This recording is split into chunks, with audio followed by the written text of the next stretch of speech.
Okay, bear with me here. This has an excellent political point, but we have to go through a bad movie and a good book and a really old TV show until we get there. But trust me, the arc is perfect. Okay.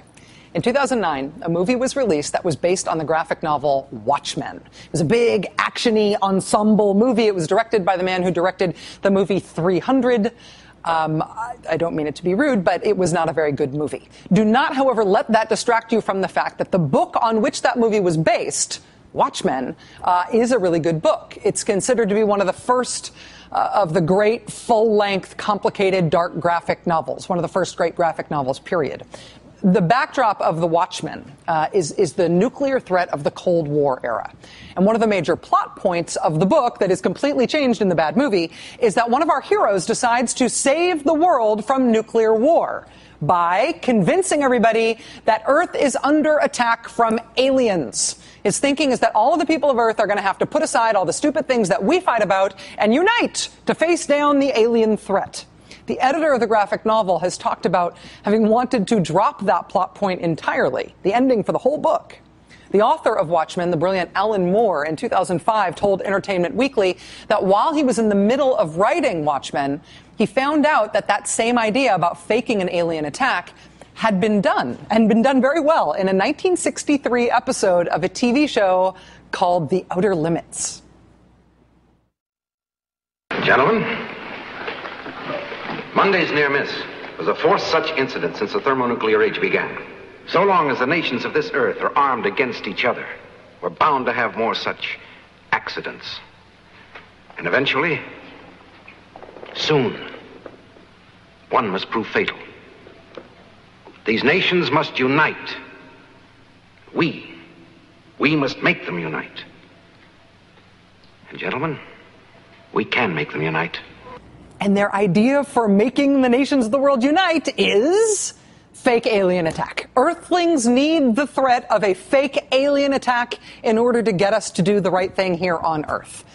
The Comics Alliance blog wrote about this today and noted that the way Alan Moore got around this problem in Watchmen, that this plot point had been done before on The Outer Limits in 1963, the way Alan Moore got around it in Watchmen, see the little red circle part there, is that he put in a little hat tip in the book, where randomly one of the characters happens to be watching that TV show. Alan Moore's way of showing that he is not stealing from that TV show, he is paying homage to it.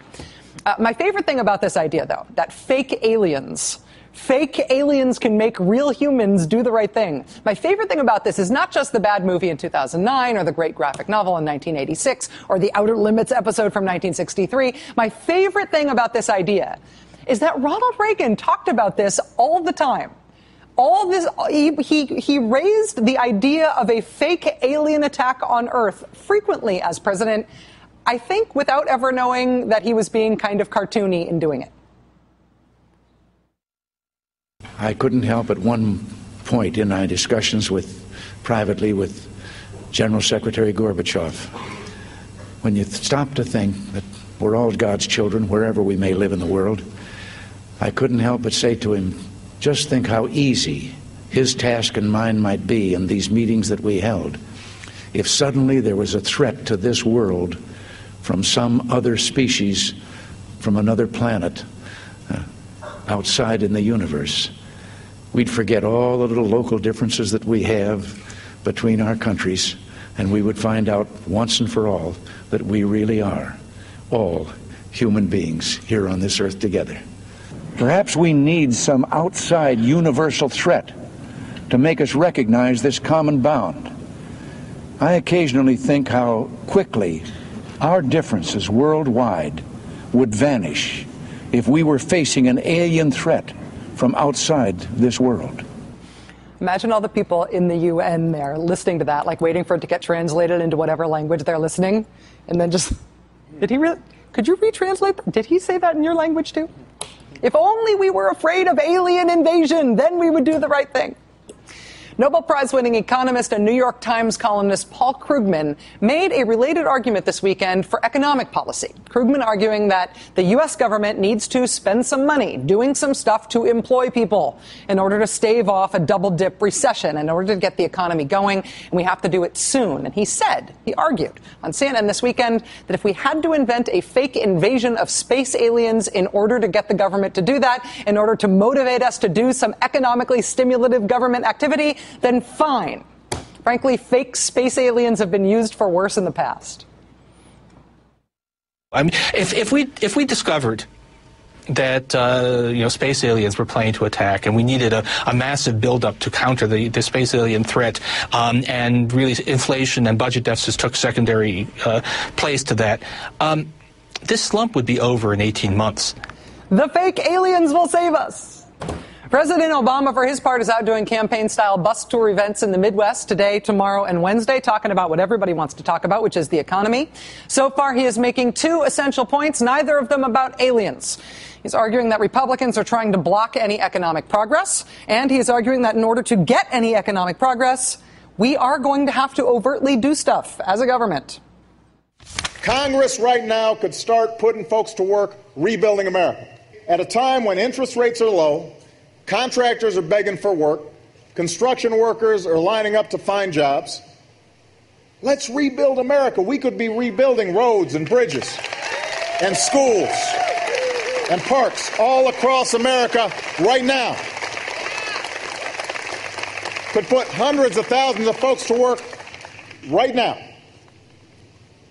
There's a bill sitting in Congress right now that would set up an infrastructure bank to get that moving, attracting private sector dollars, not just public dollars. Congress needs to move. It's not men from Mars, but does it take men from Mars? Or is the actual economic crisis that we are in motivation enough for some of this stuff to actually get done? Joining us once again is Ed Rendell, our second former governor of the show tonight, and our second former Democratic National Committee chairman, who's also an MSNBC contributor. It's good to see you, Governor. Thanks for being here. I'm absolutely stunned listening to that, Rachel. My mind is boggled.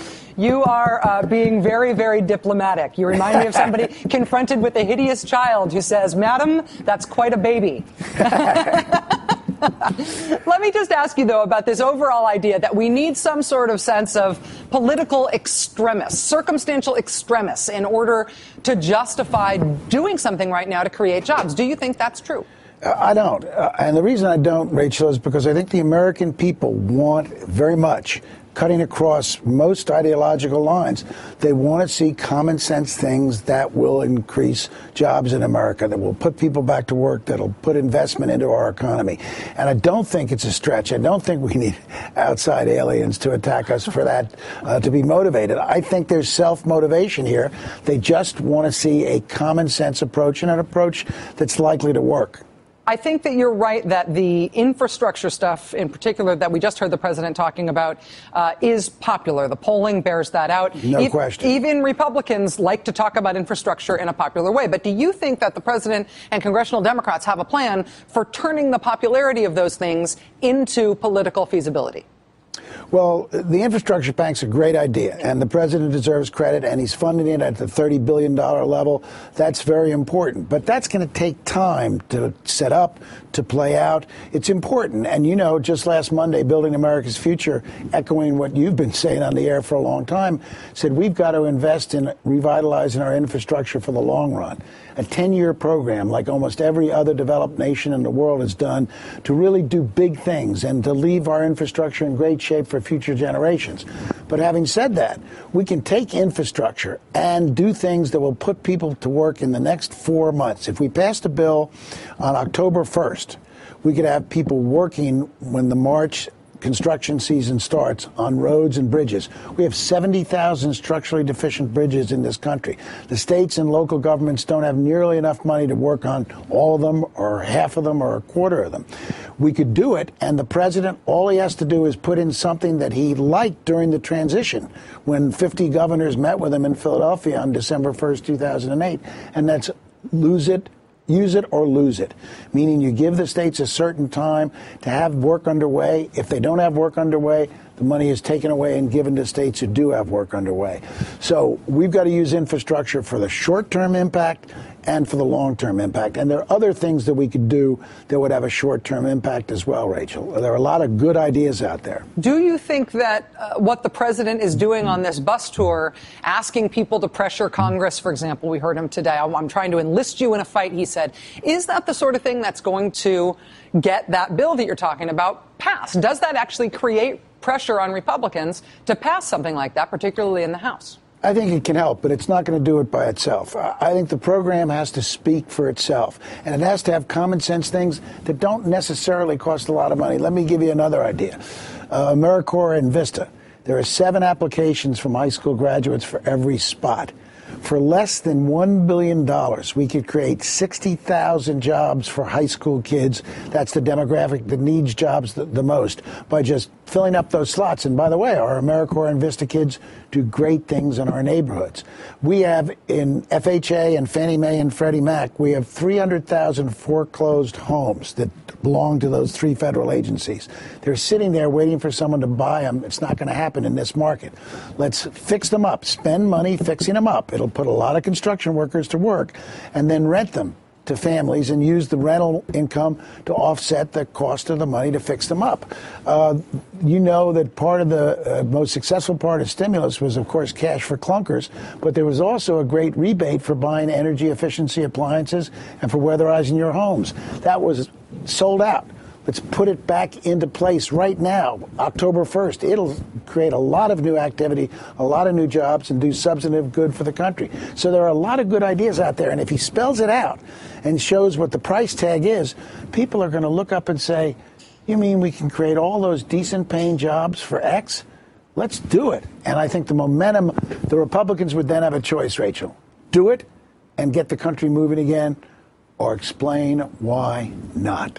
And I think jobs, explaining why or not for a jobs bill is going to be a lot harder than debt limit and deficit reduction. I will tell you that the more people I talk to about what's economically feasible right now, the more people seem to be zeroing in on what you are saying, which is get granular, get specific, talk about very, very specific programs there, makes them harder to say no to. I mean, think about that. 60,000 high school students, the biggest unemployed demographic we've got in the country, put to work doing good things for the country.